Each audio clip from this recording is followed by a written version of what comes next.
யாரு அடையன்னு சொன்னால் என்ன இந்த காதில் வாங்கி அதை அந்த காதில் தள்ளு மேகம் மீதந்தாலும் காகம் பறந்தாலும் ஆகாயம்தான் அழுக்காக ஆகாதுன்னு சொல்லு பூ பந்தை யாரும் நீரில் பத்தித்தான் வச்சாலும் வந்து வரும் தண்ணி மேலதான்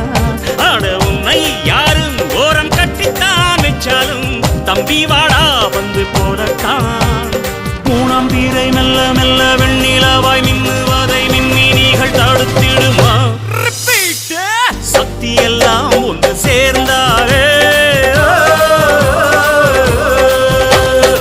சொர்க்கம் வரும் இந்த மண் மேலே